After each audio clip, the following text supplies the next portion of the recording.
انظر إلى من هو أسفل مني ولا انظر إلى من هو فوقي. صدق نبي الله صلى الله عليه وسلم. எல்லாம் வல்ல அல்லாஹுவின் அன்பும் மேலான கருணையும் நமக்கெல்லாம் வந்து சேரட்டுமாக. நமது உயிரினும் மேலான கண்மணி நபிகள் நாயகம் ஸல்லல்லாஹு அலைஹி வஸல்லம் அவர்களின் அன்பையும் ஷஃபாஅத்தையும் பெறுவதற்கு அல்லாஹ் நம் எல்லோருக்கும் தௌஃபீக் செய்வானாக. வல்ல ரஹ்மான் நமக்கும் நம்முடைய பெற்றோர், மனைவி, மக்கள், குடும்பத்தார் யாவருக்கும் உயிர் உள்ள வரையிலும் உடல் சுகத்தை நசீபாக்கி தருவானாக. மருத்துவமனை கஷ்டம், அதன் சிரமம் செலவுகளிலிருந்து நிரந்தரமான பாதுகாப்பை அல்லாஹ் நம் எல்லோருக்கும் கொடுத்தருள் புரிவானாக. வானம் பூமியினுடைய ஆபத்துகளை விட்டும், முசீபத்துகளை விட்டும், கெட்ட முடிவுகளை விட்டும் நம்மையும் நம் குடும்பத்தையும் பாதுகாத்தருள் புரிவானாக. அவனுடைய படைப்புகளின் தீங்குகள் அனைத்திலிருந்தும் நம்மையும் நம் சமூகத்தையும் காத்தருள் புரிவானாக. அல்லாஹுவின் எல்லையில்லா கருணை நம்மை மகிழ்வான நிலையிலே அவன் ஆக்கி வைத்து அழகு பார்ப்பதுதான் அந்த கருணையினுடைய மிகப்பெரிய அடையாளம். நம்முடைய பார்வையில் சில நேரங்களில் நம்ம தாழ்ந்த மாதிரி தெரியும். இல்லை, நமக்கு நாம் எப்போதும் நம்மை தாழ்வாக பார்க்கிற பார்வை வேண்டாம் என்று ரசூல் ஸல்லல்லாஹு அலைஹி வஸல்லம் சில நேரங்கள்ல மற்றவங்களை எல்லாம் பார்த்துட்டு நம்ம இப்படி ஆயிட்டோமேங்கிற ஒரு பார்வை வரும். அதை தடை செய்துட்டாங்க. அந்த பார்வை வேண்டாம். அந்த பார்வை வந்துச்சுன்னா அல்லாஹ் உன் மேல கருணை காட்டலங்கிற ஒரு காரியம் உண்டாயிடும். நம் மீது அல்லாஹ் கருணை காட்டவில்லையோ, நான் சொன்ன அருமையான செய்தியின் அந்த தொடரை நீங்கள் பார்க்க வேண்டும். அவுசானி ஹலீலி, என் நேசரும் நண்பருமான முஹம்மது ரசூல் ஸல்லல்லாஹு அலைஹி வஸல்லம் எனக்கு அறிவுரை சொன்னார்கள் என்று சொல்லி துவக்கின அபூதருல் கிஃபாரி முதல் பகுதி நேற்று நிறைவுபடுத்தினோம். 2ஆம் பகுதிக்கு வருகிறார்கள். எப்போதும் நீ கவனமாக இரு. உன்னை விட, அவங்க சொன்ன வார்த்தை, ரசூல் சொன்ன வார்த்தை, அன்துர இலா மன் ஹுவ அஸ்ஃபல மின்னி, உன்னை விட கீழே உள்ளவங்களை பார்ப்பதில் கவனம் வைத்துக்கொள். ஒல அந்துர் இலா ஹுவ மன் ஹுவ ஃபௌகி, எனக்கு மேல உள்ள ஆளை நான் பார்க்க கூடாதுன்னு தடை போட்டுட்டாங்க. உன்னை விட அந்தஸ்துல கூடினாலும் நீ பார்க்காத. உன்னை விட பொருளாதாரத்துல மேல உள்ளவங்களை பார்க்க கூடாது. உன்னை விட ஆரோக்கியமா ரொம்ப இருக்கிறவங்களெல்லாம் பார்க்காத. அவர் அப்படி இருக்கிறாரு. 80 வயசுலயும் ஆள் உற்சாகமா இருக்கிறாரு. 40 வயசுல இந்த ஆள் சோர்ந்து போய் இருக்கிறானே, நம்ம 50 வயசுல நல்லா இருக்குமே, அப்படி பாரு. ஆரோக்கியம், அந்தஸ்து, பொருளாதாரம், இவைகளில் உன்னை விட கீழே உள்ளவர்களை பார்த்து பழகு. பார்க்க வேண்டும். நபி பெருமானாருடைய உத்தரவு, எனக்கு கொடுத்த அறிவுரை. ஏன்? அங்கேதான் நீ நிம்மதி பெறுகிறாய். அங்கேதான் அல்லாஹ்வுக்கு நீ நன்றி சொல்லும் மனிதனாக மாறுகிறாய். சுப்ஹானல்லாஹ். நன்றி சொல்ல மாட்டோம். நம்ம எப்பவுமே மேல பார்த்துட்டோம்னா நம்ம ஒண்ணும் இல்லை, நமக்கு என்ன செய்தான், நம்மகிட்ட என்ன இருக்குது, நம்ம கையில என்ன இருக்குது, நம்ம எதுக்கு தகுதி, நம்மகிட்ட என்னதான் அவனுடைய நியாமத்து இருக்குது, எப்படி நன்றி சொல்வோம்? அல்லாஹ்வுடைய நோக்கம் அனைவர்களும் நன்றி செலுத்தப்பட வேண்டும். அனைவர்களும் நன்றி செலுத்த வேண்டும். அனைவர்களாலும் அவன் நன்றி பாராட்டப்பட வேண்டும். அதுதான் அவன் நோக்கம். இங்கே பாகுபாடு இன்றி ஏழை பணக்காரர், ஆரோக்கியம், நோய் என்பதையெல்லாம் தாண்டி அந்தஸ்தும் அந்தஸ்தில்லாதவர்களும், முதலாளி, தொழிலாளி, எல்லாவற்றையும் தாண்டி அத்தனை பேர்களாலும் அவன் நன்றி பாராட்டப்பட வேண்டும். அது எப்போ நடக்கும்? நான் மேல பார்க்க கூடாது, கீழே பார்க்கணும். கீழே பார்த்துட்டேன்னா நமக்கு நன்றி உள்ள வாழ்க்கை கிடைக்கும். ஒரு தடவை பள்ளிவாசல்ல படுத்தோம். கொஞ்ச நேரம் தான் படுத்தோம். அப்பமெல்லாம் கொஞ்சம் கொசு கடிச்சிச்சு. இப்போ கொசே இல்லைங்க. வெளியூர்ல இருந்து எத்திகாவுக்கு வந்தவங்க சொல்றது பெரிய துவா, அதற்கு துனியாவில் நிறைய பள்ளியில கொசு தொந்தரவு இங்க இல்லைன்னு. அல்ஹம்துலில்லாஹ்னு அல்லாஹ்வுக்கு சொல்லிட்டான். அல்லாவுக்கு கொசு இல்லை. ஒரு காலத்தில் இருக்கு, ஒரு காலத்தில் இருக்காது. ஒரு நல்ல கொசு கடி. அப்ப இங்க சில பேர் இந்த வலையெல்லாம் போட்டு படுக்கிறாங்க, கொசு வலை அது இது. வீடுகள்ல இந்த கொசு வலை இருந்து தொழுதுட்டு வெளியில போனா சுபஹானல்லாஹ், அங்க ஒரு அம்மா கர்ப்பமாயிருந்த அம்மா குழந்தை பேத்துட்டு 3வது நாள் அந்த பச்சை குழந்தைய கொண்டு வந்து அந்த குழந்தைய கபூரினுடைய அந்த திண்டுக்கு மேல போட்டுட்டு அந்த அம்மா அங்கன படுத்திருக்கு. பச்சை குழந்தை 3 நாள் ஆச்சு குழந்தை பிறந்து. அந்த அம்மா இங்க கர்ப்பமா இருக்கும் போதே இங்கதான் படுத்துட்டு இருந்துச்சு. முன்னாலெல்லாம் அந்த கேட்டு திறந்து இருக்கும், எல்லாரும் படுப்பாங்க. முசாஃபர்கள் எல்லாம் அந்த கபூர்ஸ்தானத்து மேல படுத்திருப்பாங்க. அந்த திண்டு ஒண்ணு இருக்கும். அதுல நான் வந்து ரொம்ப ஆச்சரியப்பட்டு, அந்த அம்மா நல்லா தூங்குது. அதை விட ஆச்சரியம், பக்கத்துல 3 நாள் அந்த குழந்தை தூங்கிட்டு இருக்கு ராகத்தா. எங்க? கபூரில. சுத்தி அங்க இருக்கக்கூடிய எல்லா மரங்கள் செடிகள், கொசுன்னா அவ்வளவு கொசு இருக்கும். பள்ளிவாசல்ல அழகான ஏசியில அழகான ஃபேனுக்கு கீழே ஒரு கொசு கடிச்ச உடனே நம்மால தூங்க முடியல. என்ன இப்படி இருக்குன்னு நினைக்கும். அங்க போய் பார்த்தால் அவங்கள பார்த்துட்டு நான் முடிவுக்கு வந்தேன், அல்லாஹ் நமக்கு 1 அல்ல 2 அல்ல கோடி நியாமத்து செய்திருக்கிறான். கோடி நியாமத்.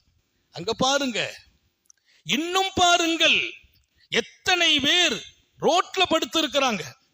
ஏதாவது ஒரு கடையை பார்த்துக்கிட்டே இருப்பாங்க. அந்த கடை எப்போ பூட்டுவாங்கன்னு பாக்குறது. அது பூட்டுகிற வரைக்கும் அது வாசலை சுத்திக்கிட்டே இருப்பாங்க, பஜாரை சுத்திக்கிட்டே இருப்பாங்க. நம்ம ஊர்ல உதாரணத்திற்கு அந்த கடை லாக்காக 12 வரைக்கும் அவங்க தூங்காம சுத்துறது. பூட்டின பின்னாலே அது வாசல்ல போய் படுத்து காலையில எழுந்திருச்சு போயிடுறது. திறக்கத்துக்கு முந்தி எழுந்திருக்கணும், பூட்டுறதுக்கு பின்னால படுக்கணும். அப்படி வாழ்கிறவர்களை பார்த்தால் என் கூரை வீடும் என் ரப்பின் அருட்கொடையாக தெரியும். என் கூரை வீடும் என் ரப்பின் அருட்கொடையாக தெரியும். நான் கோபுரத்தில் இருப்பவர்களை பார்த்து பார்த்து ஏங்குவதால் அல்லாஹ்வையே மறக்கிறேன். இல்லை, அல்லாஹ்வின் மீதே வருத்தப்படுகிறேன். அல்லாஹ்வை வருத்தப்படுறேன். எனக்கு உள்ளது எனக்கு கிடைக்குது. அத ரசூல் சொன்னாங்க. எப்போதுமே ஒரு அறிவுரை என்கிறது எழுதப்பட்டது, காலமெல்லாம் பாதுகாக்கப்படுவது, எல்லாருக்கும் ஒரு பெரிய முன்மாதிரி. பெருமானார் ஸல்லல்லாஹு அலைஹி வஸல்லம் உபதேசம் ரொம்ப வைரங்கள். இந்த ஹதீஸ ஒருத்தர்ன்றது இல்ல, கோடி கோடியான மக்கள் எடுத்து வாழ்க்கையில கொண்டு வந்து இன்றைக்கு சொகுசா வாழ்றாங்க, நிம்மதியா வாழ்றாங்க. அந்த அறிவுரை தான் இங்கே எல்லோரின் வாழ்க்கையாக பிறக்க அல்லாஹ் தௌஃபீக் செய்வானாக. உங்களை விட வாழ்வாதாரத்தில் கீழே இருப்பவர்களை பாருங்கள், உங்களை விட அந்தஸ்தில் கீழே இருப்பவர்களை பாருங்கள், உங்களை விட உடலால் சுகங்களால் குறைந்தவர்களை பாருங்கள். அல்லாஹ் உங்கள் மீது செய்த நியாமத்து புரியும். அல்லாஹ் நமக்கு நியாமத்து தான் செய்திருக்கான், நம்ம நல்லா தான் வச்சிருக்கான். அவனை ரோட்ல படுக்க போட்டு என்ன ஒரு கூரை வீட்டுல படுக்க போட்டிருக்கான். அவனை ரோட்ல படுக்க போட்டான், என்ன ஒரு திண்ணையாச்சு கொடுத்து படுக்க வைத்தான். சுகம். வரலாற்றினுடைய ஆழமான இடங்களிலே போய் இந்த ஹதீஸுக்கான பின்னணியை பார்த்தபோது வியந்து போகிறோம்.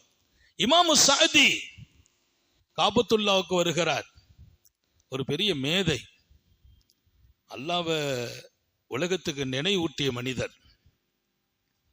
இமாம் சாதி ஹரம் ஷரீஃபுக்கு வருகிறார். ரொம்ப இன்பத்தோடு ஈடுபாடோடு நடந்து வர்றாங்க. ஏன்னா அவங்களுக்கு ஒரு இஷ்கு. பள்ளிவாசலுக்கு நடந்து வந்தா ஒவ்வொரு 8க்கும் நன்மை நாங்க ஸல்லல்லாஹு அலைஹி வஸல்லம். பள்ளிவாசலுக்கு நடந்து வந்தால் 8க்கு நன்மை. ஹஜ்ஜுக்கு நடந்து போனா அவங்களெல்லாம் ஒரு குறிப்பிட்ட ஒரு 100 கிலோமீட்டர் 200 கிலோமீட்டர். இமாம் ஹசன் ரலியல்லாஹு அன்ஹு ரொம்ப ஆஷிக் அல்லாஹ் மேல, ரசூல் மேல. அவங்க ஹஜ்ஜி எல்லா வருஷம் போவாங்க. மதீனால இருக்கிறாங்க, மக்காவுக்கு வருவாங்க ஹஜ்ஜிக்கு. எப்படி வருவாங்க? நடந்து வருவாங்க. இன்னைக்கெல்லாம் 300 கிலோமீட்டர். கிட்டத்தட்ட காலையில பஸ் ஏறணும்னா மாலையில தான் கொண்டு இறக்குறாங்க. மக்காவில் இருந்து மதீனாவிற்கும், மதீனாவில் இருந்து மக்காவிற்கும் நடந்து கிட்டத்தட்ட 25 ஹஜ்ஜி செய்தார்கள் இமாம் ஹசன். 25 வருடங்கள் நடைபயணமாக ஹஜ்ஜி. எதிலையுமே இன்பம் தெரிந்து விட்டால் அதுல கஷ்டம் மறைஞ்சு போயிடும். இன்பம் தெரியலன்னா எல்லாமே கஷ்டமா தான் இருக்கும். இன்பம் தெரியணும். இமாம் ஹசன் ஹஜ்ஜுக்கு நடந்து வருவாங்க. இமாம் சாதி நடந்து வந்தார். அவர் இன்பத்தோடு வருகிறார். வர்ற வழியில பாதி தொலையில அவங்க செருப்பு வார அந்து போச்சு. செருப்பு அந்து போனா அப்பமெல்லாம் ஒன்றும் பண்ண முடியாது. அதெல்லாம் தைக்கணும், தைச்சாதான் முடியும். நம்ம மாதிரி உருவி உள்ள சொருவுறது இல்லை. தைக்கணும், ஃபுல்லா கட் ஆயிட்டு ரொம்ப கஷ்டப்பட்டு பாலைவன வெயில், நடக்கவும் முடியல, காலில் துணியை கட்டுறாங்க. துணியை கட்டினாலும் அந்த சூடு தாங்கல, சிரமப்படுறாங்க. துணியை கட்டினாலும் முடியல. மிகுந்த சிரமங்களுக்கிடையே கொஞ்சம் மனசுல நம்ம என்ன காபாவுக்கு தானே வர்றோம், காபத்துல்லாவுக்கு தானே வர்றோம், அல்லாஹ் ஏன் இப்படி நம்ம செருப்பு வார இருந்து தைக்கிறதுக்கும் ஆள் இல்லை, எவ்வளவு கஷ்டமான ஒரு நிலை அப்படிங்கிற ஒரு கஷ்டம் மனசுல தெரியுது. அவங்க அல்லாஹ்வை குறைபடுறது இல்லை. அந்த மன சுமையோடு அரம் ஷரீப் உள்ள நுழையிறாங்க. நுழைந்தால் அங்க ஒருத்தர் ஹஜ்ஜை தவாஃபை முடிச்சுட்டு வெளியில வர்றவரை பார்த்து சுஜூதுல விழுந்துட்டாங்க இமாம் சாதி. காபாவுள்ளே போகல, சுஜூதுல கிடக்குறாங்க. என்ன, அங்கிருந்து ஒருத்தர் தவாஃபை முடிச்சிட்டு வர்றார், அவருக்கு 2 காலுமே இல்லை, 2 காலும் இல்லை. தவாஃப் சுஜூதுல விழுந்தாங்க, கண்ணீர் வடிச்சாங்க. ரப்பே, ஒரு செருப்பு தான் வாரருந்து போனது, காபாவுக்கு வரும்போது ஏன் இந்த கஷ்டம் என்று நினைத்தேன். 2 காலும் இல்லாமல் காபாவில் தவாஃப் செய்து சிரித்த முகத்தோடு வெளியே வருகிறாரே, அவரல்லவா உன் அருள் பெற்றவர் என்றார். அவரல்லவா உன் அருள் பெற்றவர். பாடம் கடித்து கொடுப்பான் அல்லாஹ். நாம் பார்க்க வேண்டிய பார்வை யாரை பார்க்கணும்? அதுதான் ரசூல் கற்றுக் கொடுத்த வாழ்க்கை. இன்னைக்கு நான் குறைபட்டு வாழ்கிறேன், நிம்மதி இழந்து வாழ்கிறேன், சஞ்சலங்களுக்குள்ளால் வாழ்கிறேன். ஒரே காரணம், மேல பார்த்ததால் மாத்திரம்தான். அதுதான் எல்லா வகையிலையும் நம்ம சந்தோஷத்தை கெடுத்துச்சு.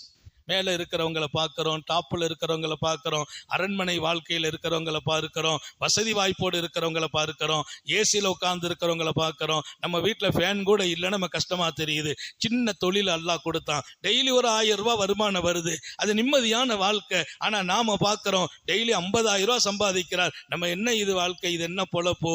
எல்லாமே நீங்கள் உங்களை விட மேலே பார்த்தால் அல்லாஹ் கொடுத்த இந்த அருட்கொடை நீங்கள் நன்றி சொல்ல மாட்டீர்கள் என்பதை தாண்டி குறைபட்டவர்களாக, மனநிறைவு இல்லாதவர்களாக, சந்தோஷத்தை காணாக்கியவர்களாக வாழ வேண்டும். அது வேண்டாம் என்று ஆசைப்பட்டார்கள் ரசூலுல்லாஹி ஸல்லல்லாஹு அலைஹி வஸல்லம். நம்ம என்ன நல்லா இருக்கிறோம் நினைச்சிட்டீங்க, நம்ம நல்லவே இல்லதான். நமக்கு எங்க அப்பப்போ கை வலி வருது, கால் வலி வருது, குறுக்கு வலி வருது, இடையில பிரஷர் வேற கீழே போட்டுருது, சுகர் வேற சங்கடப்படுத்துது, தலை சுத்துது. இதை பற்றியே நினைச்சுக்கிட்டே இருந்தீங்கன்னா என்னைக்குதான் எழுந்துச்சு நடக்கிறது? என்னைக்குதான் நிம்மதியா இருக்கிறது? மவுத் வரைக்கும். எனக்கு ஒரு டாக்டர்கிட்ட கேட்டேன், அவர் சொன்னார், சுகரா சாட்டுக்கிறீங்க ஹசரத்து, கபருக்கு போற வரைக்கும் இருக்குன்னாரு. ஆறுதலான வார்த்தையே இல்லை, ஆறுதலான வார்த்தையே இல்லை.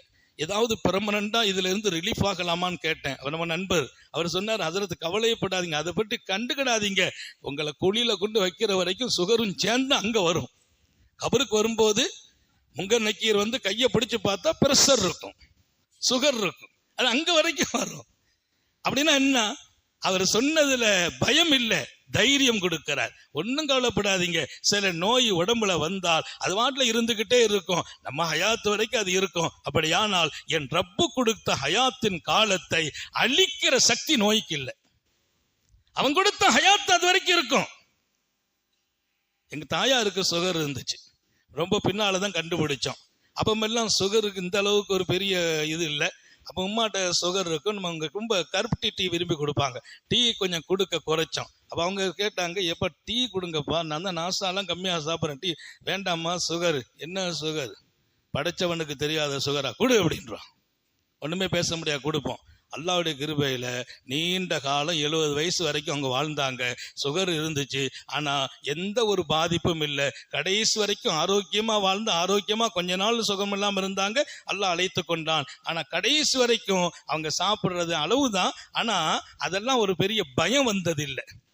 அதை பயந்து இன்னைக்கு நிறைய பேர் பயம்தான், எதை சாப்பிடுறதுக்கும் பயம்.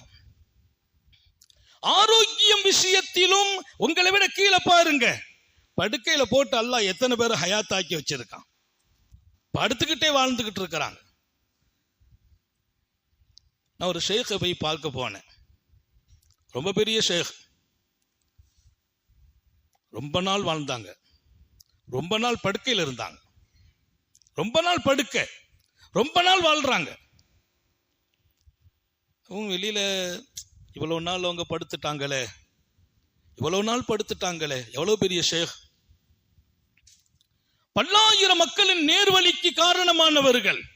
அல்லாஹ் அவர்களை ஏன் படுக்க போட்டான்? நம்ம பேசிக்கிட்டே இருக்கணும், அங்க போனோம், அவங்கள சந்திக்கிறது நமக்கு கஷ்டம். அனுமதியை கொடுத்தாங்க, உள்ள போனோம்.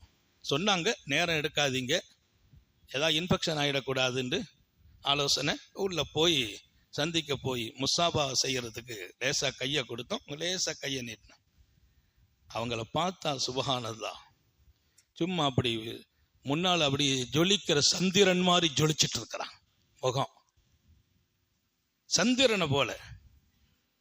அவங்க பேசல, சந்திச்சுட்டு கையை காட்டினாங்க, நல்லா இருக்கிறேங்கிறாங்க. வெளியில வந்தோம்.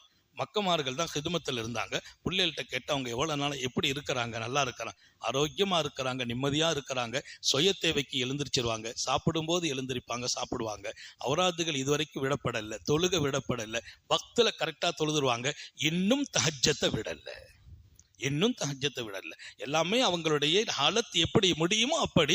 எந்த ஒரு வினாடியும் எங்களிடத்தில் அல்லாஹ் ஏன் என்னை படுக்க போட்டான் என்று கேட்டதில்லை. இத்தனை நிலைக்கு மேலால் அவங்க அடிக்கடி அவங்களுடைய அறிவுரை 1-2 வார்த்தை பேசுவாங்க. அவங்க சொல்லுவாங்களாம், நீ ரப்புன் கரீம் என்று சொல்வார்களாம், நீ மிகப்பெரிய கண்ணியமும் சங்கையும் கொடைத்தன்மையும் உள்ள ரப்பு, என்னை சங்கையாக்கி வைத்தாயே. ரப்புன் கரீம், நீ கொடைத்தன்மை உள்ளவன், நீ சங்கையானவன், என்னை சங்கையாக வைத்திருக்கிறாய். உண்மையிலே சங்கையா வச்சிருந்தான். அவங்கள சந்திக்கிறதுக்கு கீவுல நிக்கிறாங்க மக்கள். அவங்கள சந்திக்கணும், அவங்க முகத்தை பார்க்கணும். நம்ம நினைக்கிறோம் படுக்கையில போட்டுட்டான் அல்லாஹ், அவங்கள்ட்ட போய் பார்க்கிறோம். அந்த எண்ணம் எப்போதுமே தன்னை விட கீழே இருந்து பார்க்கறாங்க. அல்லாஹ் எத்தனை பேரை இன்னும் அவனை நினைக்க முடியாம ஆக்கி இருக்கிறான். ரொம்ப இல்லை, ஒரு காய்ச்சல் வந்தாலே நிறைய பேருக்கு பள்ளிவாசலே தெரியாது. கொஞ்சம் தலை சுத்தினா ஜமாத்துக்கு வர்றது இல்லை, தொழுகை பேன்றது இல்லை.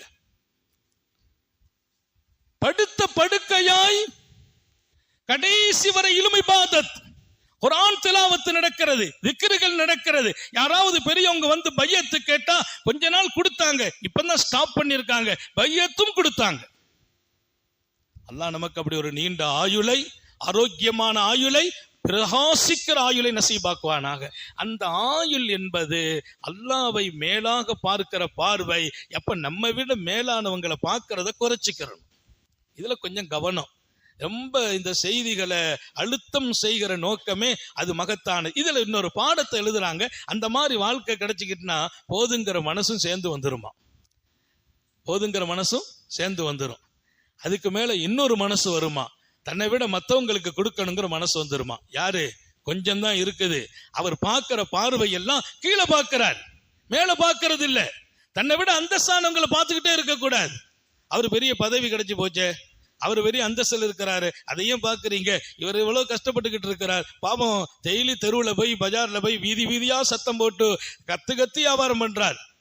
சின்ன சின்ன பொருளை வைத்துக் கொண்டு எல்லா தெருக்கள்லையும் வெயில்ல போய் நின்று கஷ்டப்பட்டு உழைச்சி சம்பாதிச்சு மாலையில ஒரு 1000 ரூபா 500 ரூபா கூட கொண்டு வர்றது பெரிய பாடா இருக்குது. அல்லாஹ் நம்மளை நிழலோட்டமா வச்சு 1000 ரூபா தர்றானே, அந்த ஒரு வாழ்க்கைங்கிறது தான் உங்களை மகிழ்விக்கும். அதுல 2 கிஃப்ட் கிடைக்குங்கிறாங்க. கிடைச்சதை கொண்டு திருப்தி ஏற்பட்டுடும். 2வது மற்றவங்களுக்கு கொடுக்கறதுக்கு மனசு வந்துடும், தேர்ந்தெடுக்கிற மனசு. அல்லாமா ஷஹீஹுல் பல்கி, மாரூபுல் கரஹி 2 பேரு மிகப்பெரிய நண்பர்கள், ஆன்மீகத்துல கூட்டாளி. ஷஹீஹுல் பல்கியும் மாரூபுல் கரஹியும். ஆனா 2 பேரும் ஊரு, வேற வேற ஊரு. அல்லாஹ் நண்பர்கள் ஆக்கி வச்சான். ஷஹீஹுல் பல்கியை பொறுத்தவரையில அவங்க பல்கு பகுதியில் உள்ளவங்க. பல்குங்கிறது குராசான்ல இருக்குது, பல்கு நகரம் குராசான். மாரூபுல் கரஹி, கரஹி என்கிற ஊர்ல உள்ளவங்க.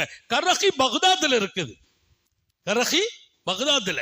பக்தாதை சார்ந்த மாரூபுல் கரஹி அவர்களும் குராசான் பகுதியை சார்ந்த அல்லாமா ஷகீகுல் பல்கியும் ரொம்ப நெருங்கிய நண்பர்கள்.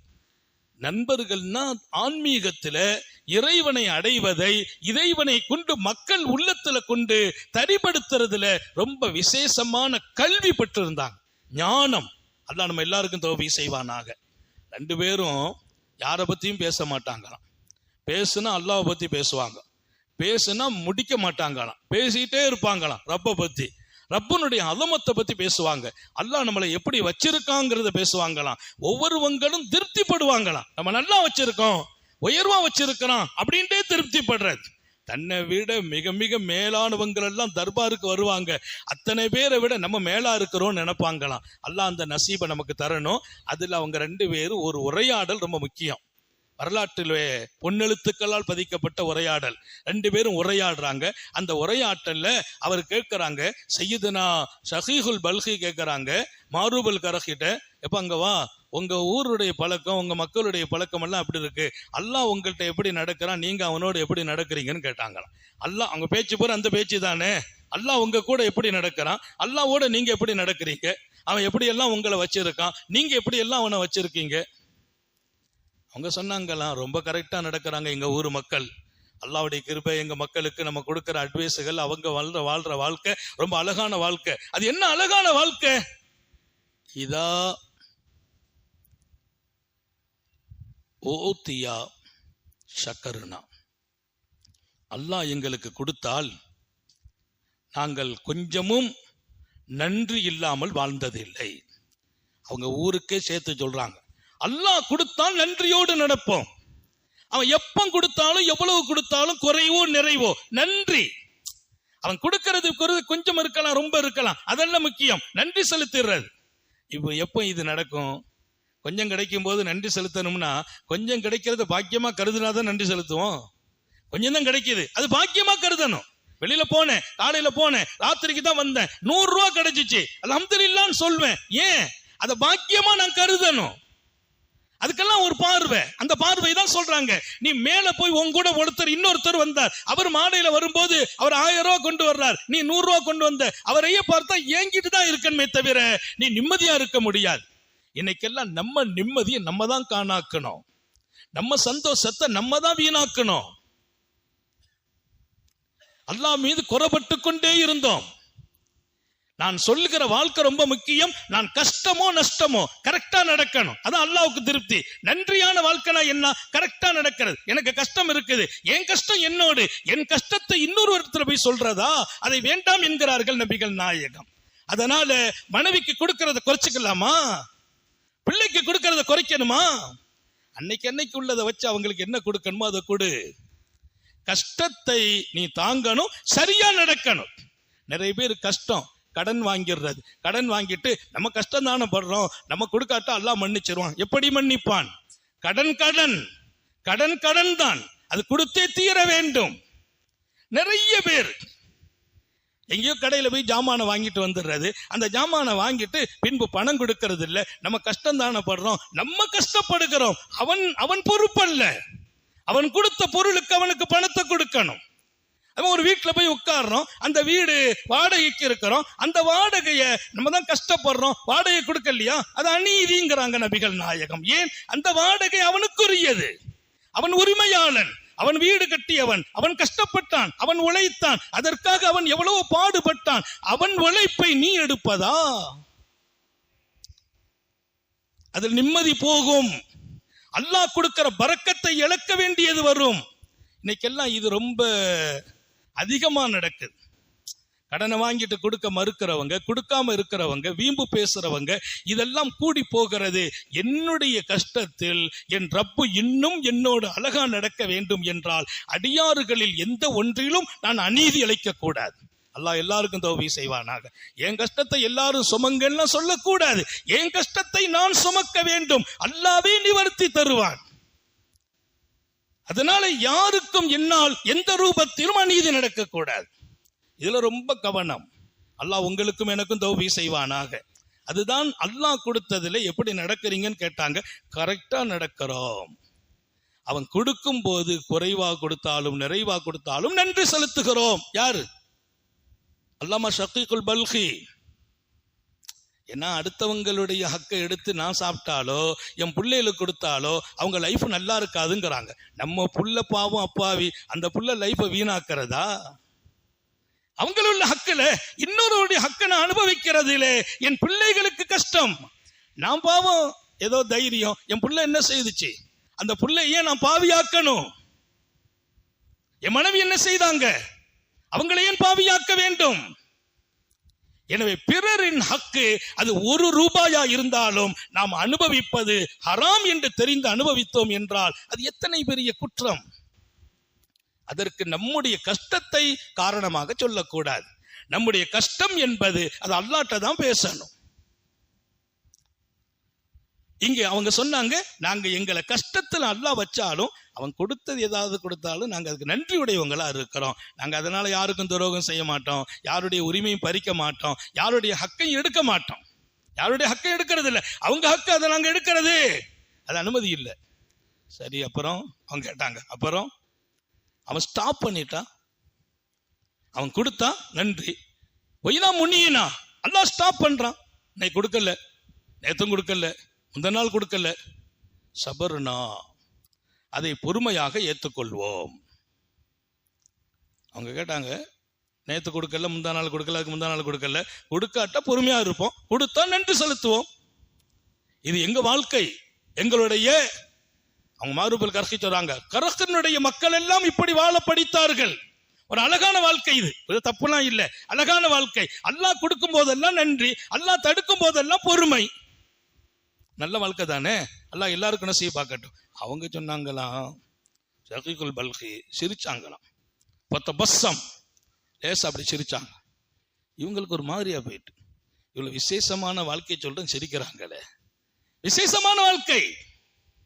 அவங்க சிரிச்சாங்களே, எப்ப இது என்ன விசேஷமான வாழ்க்கையான்னு கேட்டாங்க. இதுதான் அல்லாஹ்வோடு நீங்கள் நடக்கிற வாழ்க்கையா? சாலிஹீன்களின் பழக்கம் இப்படியா இருக்க வேண்டும்?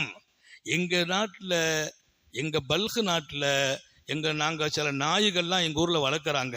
அந்த நாய்கிட்டையும் இந்த வாழ்க்கை இருக்குதுன்னாங்களாம். இவங்களுக்கு அப்படியே ஸ்டாப் ஆயிட்டாங்க. என்ன வாழ்க்கை? எங்க நாய்கள்லாம் எப்படின்னா, அதுக்கு நாங்க ஏதாச்சும் ரொட்டியை கொடுத்தோம்னா அது நன்றியோடு இருக்கும், வாழை ஆட்டிக்கிட்டே நிற்கும். 90 ரொட்டியை 2வது தூக்கி பிடுங்கிட்டோம்னா அது அமைதியா போயிடும்.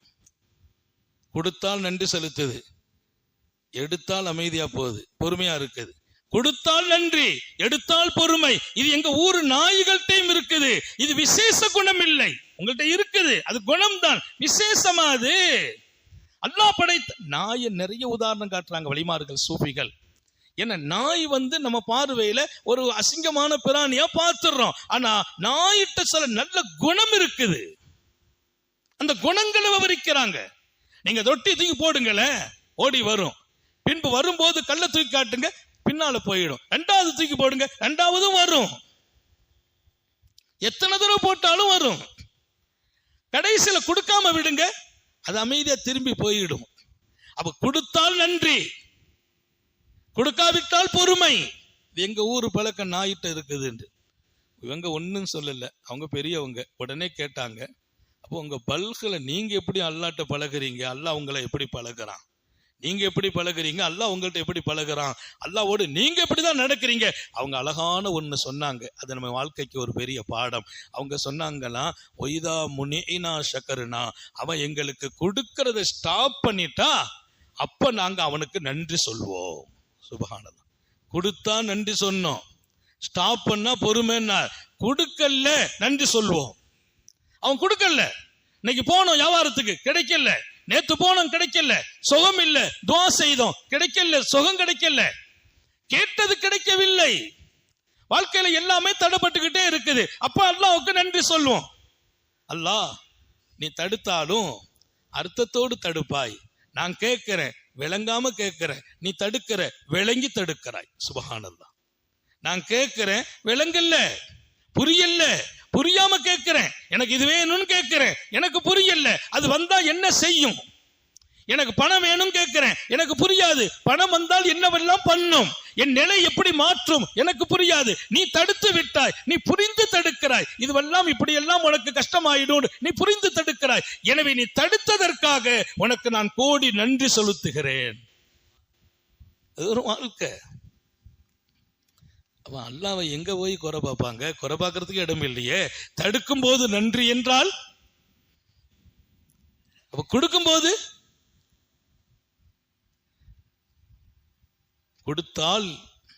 கொடுத்தால் ஆசருனா, அதை நாங்க மட்டும் அனுபவிக்கிறது இல்ல, அதை மற்றவர்களுக்கு தேர்ந்தெடுத்து கொடுக்கும் பழக்கத்தையும் கொடுத்தான் அல்லாஹ். தடுத்தால் நன்றி, கொடுத்தால் பிறரை தேர்ந்தெடுப்போம். எங்களுக்கு கொடுத்தால் நாங்க அனுபவிக்கிறது இல்ல, தேவைக்கு அனுபவிக்கிறது, மற்றவங்களுக்கு கொடுத்துடுறது, அது ஒரு பெரிய வாழ்க்கை. அப்ப கிடைக்கிற போது மற்றவர்களை தேர்ந்தெடுக்கிற வாழ்க்கை. யாரு கஷ்டப்படுகிறோம், கொஞ்சம் கொடுத்த போதும் இன்னொருத்தர் கேட்டார், கொடுக்கிற மனசும் சேர்ந்து வந்துடும். எப்போது அல்லாஹ்வுடைய விஷயத்துல நம்ம எப்பவுமே பொருந்தி கொண்டோம், கீழே உள்ளவங்களை பார்த்தோம், மேல உள்ளவங்களை பார்க்கல, அதற்கு அல்லாஹ் கொடுத்தது நிம்மதியான வாழ்க்கை முதல் விஷயம். இரண்டாவது அவன் கொடுத்ததை பொருந்திக் கொள்கிற வாழ்க்கை. மூணாவது எல்லா நிலைகளிலும் நிம்மதியாக வாழ்வதோடு மற்றவர்களுக்கு கொடுக்கிற வாழ்க்கை. மற்றவர்களுக்கு கொடுப்பாங்க, அந்த உள்ள வந்துடும். நம்ம என்ன வகையை போறோம், நேற்று தடுத்தான் இன்னைக்கு கொடுத்துட்டான், இன்னைக்கு தந்தா நாளைக்கு கொடுப்பான். நன்றிக்கு என்ன சொல்றாங்கன்னா, நான் கேட்டேன் அவன் கொடுக்கல, நான் நன்றி சொன்னா அல்லாஹ் உடனே முடிவு பண்ணுவானா, நான் கொடுக்காம இருந்த போதும் நீ சரியா தான் நடந்தேன், நன்றி செலுத்தினார், கொடுத்தா இன்னும் நல்லா இருப்பானேன்னு கொடுத்துருவானா அல்லாஹ். நான் கொடுக்காம ஸ்டாப் பண்ணும் போதே நீ நிறையா தான் நடந்திருக்க அல்லாஹ், நீ ஸ்டாப் பண்ணது சரி அல்லாஹ், கொடுக்காததான் சரி அல்லாஹ் என்று சொல்கிறவன் கொடுத்தாலா மறப்பான். அல்லாஹ் கொடுக்கிறான், அல்லாஹ் பார்த்து தானே கொடுக்கிறான். எல்லாத்துக்கும் கொடுக்கறான், பார்த்து தான் கொடுக்கறான், பார்க்காமலாம் கொடுக்கல. நம்ம தான் சொல்லிக்கிறோம் அவனுக்கெல்லாம் கொடுக்கறான், எனக்கு கொடுக்கறது இல்லை, அல்லாஹ் என்ன பார்க்கறதே இல்லை. சில பேர் அல்லாஹ்வுக்கு கண்ணும் தெரியறது இல்லை என்று, அல்லாஹ்வுக்கு கண் தெரியலையே, என்ன எல்லாம் பார்க்கறது இல்லையே. உண்மையிலேயே சில பேர் கோவமாட்டே பேசுறாங்க அல்லாஹ்வை, அவங்க கஷ்டத்தை தாங்க முடியாம, அவங்க சஞ்சலத்தை ஏற்க முடியாம. எனவே நோய் என்பதும் பொருளாதாரம் வீழ்ச்சி என்பதும் நிம்மதி குறைந்து போனது என்பதும் அல்லாஹ்வை குறைபடும் இடமல்ல. இதெல்லாம் இன்னும் நம்மோடு இருக்கத்தான் செய்கிறது என்ற எண்ணம் வளருமையானால் அப்போதும் நன்றி செலுத்துவோம், அப்போதும் அல்லாஹ் நமக்கு மீண்டும் மீண்டும் கொடுப்பான். இது எப்போது ஏற்படும்? நான் கீழே உள்ளவர்களை பார்த்தால் இன்னும் என்னோடு இருந்து கொண்டுதான் இருக்கிறது, சுகமே இல்லை, அதை விட சுகம் இல்லாதவரை பார்த்தா, அதனாலதான் ஸல்லல்லாஹு அலைஹி வஸல்லம் நோயாளியை போய் பாருன்னாங்க. அது சுன்னத். என்னதுக்கு அந்த சுன்னத்து நான் கேட்கிறேன்? நோயாளியை போய் நான் பார்க்கறது எதுக்குங்க சுன்னத்து? நோயாளியை போய் பாரு, உனக்கு விளங்கும் அல்லாஹ் உன்னை நல்லாதான் வச்சிருக்கிறான், விளங்கும். அவரை போய் பாரு, அவர் துடிக்கிறார், கைகால் எல்லாம் பதறமா இருக்குது, காலை முடுக்கலங்கிறார், நீட்ட முடியலங்கிறார், மடக்க முடியலங்கிறார், நெஞ்சு கபகபான் எரியுதுங்கிறார். அதை போய் கேட்டுட்டு வா. நீ கேட்கிறாயா? உனக்கு புரியும் நான் எவ்வளவு அழகாக நடக்கிறேன் உன்னோடு என்று புரியும். நோயாளியை பார்க்கிறது ஒரு பெரிய மார்க்கம் என்று சொல்லப்பட்டதை எதற்கு? பார்க்கிற போதெல்லாம் நான் அழகாக அல்லாஹ்வால் நடத்தப்படுகிறேன், என்ன சுகமா வச்சிருக்கான்னு நினைக்க மாட்டாயா நீ? நம்ம அதெல்லாம் நினைக்கிறது இல்லை. நோயாளி பார்க்க போனா ஏதோ பார்க்கறது, ஒரு ஹார்லிக்ஸ் பாட்டிலையோ விவா பாட்டிலையோ தூக்கிட்டு போறது. இப்ப அன்னைக்கு ஒருத்தர் சொன்னார், இப்ப உங்க காக்கா பையன் சோம் இல்லாம இருக்காரு, பார்க்கலையே, அதுல ஹார்லிக்ஸ் வாங்க வசதி இல்லைங்கிறார். அதுக்கு ஹார்லிக்ஸுக்கும் நோய்க்கும் என்ன சம்பந்தம்? அவன் கொண்டு போய் கொடுக்கணும் அவசியம்லாம் இல்லை. போய் பாரு, நீ பார்த்தால் அங்கே உன் ரப்பு காட்சி அளிப்பான். நோயாளியை நலம் விசாரிக்க ஒருத்தர் போகிறார் என்றால் அந்த பாதையில் ஒரு மலக்கை நியமனம் செய்து இவரை பாதுகாக்கிறான் என்றார்கள் நபிகள் நாயகம் ஸல்லல்லாஹு அலைஹி வஸல்லம். இவர் போயிட்டு வர்ற வரைக்கும் பாதுகாப்பு. ஏன் அந்த மாதிரி காட்சிகள்? அதனால ஆஸ்பத்திரிக்கெல்லாம் போனா போய் பாருங்க, ஒரு ரவுண்ட் அடிங்க. அல்லாஹ் எவ்வளவு நல்லவன், எவ்வளவு அழகானவன், எவ்வளவு அருமையாக நம்மோடு நடக்கிறான் என்று புரியும். நான் ஆஸ்பத்திரிக்கு போனா வீட்டில் இருக்க மட்டும் பார்க்கறது இல்லை, அப்படி ஒரு ரவுண்ட் அடிச்சுட்டு வர்றது.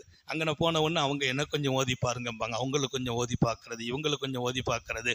நான் ஐக்ரோண்டுக்கு ஒரு தடவை போனேன், நான் நம்ம சகோதரர் ஒருத்தர் சோம் இல்லைண்டு அவருக்கு கொஞ்சம் ஓதி பார்த்தேன். அதை சுற்றி எதெல்லாம் பொது காமௌண்ட் பாருங்க, பொது வார்டு சுத்தி பல சகோதர மதத்துல உள்ளவங்க, அவங்க பல கஷ்டங்கள் இருக்கிறாங்க. ஒருத்தர் காலு எழுந்து துடிச்சிட்டு படுக்கிறார், அந்த குடும்பம் கூப்பிட்டு எங்க கொஞ்சம் ஓதி பாருங்க அப்படி அவங்களுக்கு ஓதி பார்த்தேன். மற்ற மத சகோதரர்களின் பிள்ளைகளுக்கு ஓதி பார்த்தேன். அவங்க எல்லாரும் நிறைவு கண்டாங்க. நமக்கு அங்க போன போது பாடம் வதச்சிச்சு, எவ்வளவு பெரிய பாடம், எவ்வளவு வசதியானவங்க வாய்ப்புள்ளவங்க எல்லாம் படுக்கையில வந்து விழுந்துட்டாங்களே. அல்லாஹ் நம்மை நல்லா வச்சிருக்கிறானே. நோயாளிகளின் நலன் விசாரித்தலை அல்லாவும் ரசூலும் சொல்கிறார்கள் என்றால் ஏதோ போவதோ சந்திப்பதோ அல்ல, அங்கேதான் என் அருமை உனக்கு விளங்கும். நான் எத்தனை அழகாக உன்னோடு நடக்கிறேன் என்று விளங்கும். அதனாலதான் நான் சொன்னேன், உங்களால் உங்களை விட உடல் நலத்தால் கீழே உள்ளவர்களை பார்த்தால்தான் உங்களை உடல் நலத்தில் மேல வச்சிருக்கான்னு விளங்கும். வசதியில மட்டும் கீழே உள்ளவங்களை பார்க்கறது இல்ல, ஆரோக்கியத்துல கீழே உள்ளவங்களையும் பார்க்கணும், அந்த சில கீழே உள்ளவங்களை பார்க்கணும். நம்ம நல்ல டாப்ல இருக்கோம்னு விளங்கும். அப்படி விளங்குமா, அல்லாஹ் உங்களோடு இருப்பான், அல்லாஹ்வோடு நீங்கள் இருப்பீர்கள். அல்லாஹ் நம்ம எல்லாருக்கும் தௌஃபீக் செய்வானாக. ஒரு உன்னதமான அறிவுரையை உத்தம நபிகள் ஸல்லல்லாஹு அலைஹி வஸல்லம் தன் அருமை தோழர்களுக்கு இங்கே வழங்கி இருக்கிறார்கள். அந்த அறிவுரை நமக்கும் சொந்தமானது. எப்போதும் வாழ்விலும் வாழ்வாதாரத்திலும் நிம்மதியிலும் சந்தோஷத்திலும் இன்னொரு பக்கம் ஆரோக்கியத்திலும் அந்தஸ்திலும் நம்மை விட கீழே உள்ளவர்களை பாருங்கள். நீங்கள் நல்லாதான் இருக்கிறீர்கள், இன்னும் உங்கள் ரப்பு உங்களை கைவிடவில்லை, இன்னும் அவன் உங்களை கொடுத்து கொண்டேதான் இருக்கிறான் என்கிற நிலையோடு நன்றி செலுத்துவீர்கள் என்று உத்தம நபிகள் கொடுத்த அந்த பாடம் உணர்த்துகிறது. அல்லாஹ் அந்த அருமையான பாடம் நானும் நீங்களும் சமூகமும் எடுக்க நடக்க செய்வானாக. நீண்ட நெடிய நாட்கள் நோய் நொடிகள் இல்லாமல் உடல் ஆரோக்கியத்தோடு மனநிறைவோடு இன்பத்தோடு அல்லாஹுவை நின்று வணங்கி வழிபட்டு வாழும் நசீபையும் பாக்கியத்தையும் எல்லாம் அல்லாஹ் உங்களுக்கும் எனக்கும், நம்மை ஈன்றெடுத்த தாய் தந்தையர்களுக்கும், நமது மனைவி மக்கள் உற்றார் உறவினர் யாவருக்கும் கொடுத்தருள் புரிவானாக. நமது உயிரினும் மேலான கண்மணி ஹாத்தமுன் நபியின் சர்க்காரை ஆலம் சுந்தர நபிகள் ஸல்லல்லாஹு அலைஹி வஸல்லம் அவர்களை கனவிலும் நனவிலும் கண்டுகளிக்கும் பெரும் பாக்கியத்தை அல்லாஹ் நம் எல்லோருக்கும் கொடுத்தருள் புரிவானாக என்ற நல்ல துஆக்களோடு உங்கள் எல்லோருடைய துஆவை ஆதரவைத்து என் வார்த்தைகளை நிறைவுபடுத்துகிறேன். வாஹிரு தஅவானானில் ஹம்துலில்லாஹி ரப்பில் ஆலமீன். அஸ்ஸலாமு அலைக்கும் வரஹ்மத்துல்லாஹி வபரகாத்துஹு. ஸல்லல்லாஹு அலா அந்த வயசானார் ஒரு நிக்கார், அவரு அங்க போய் நிக்காரு. சரி, பிரச்சனை இல்லையா? தாடி வச்சால் தானே, கண்ணாடி போட்டு பாருங்க அவசியம்.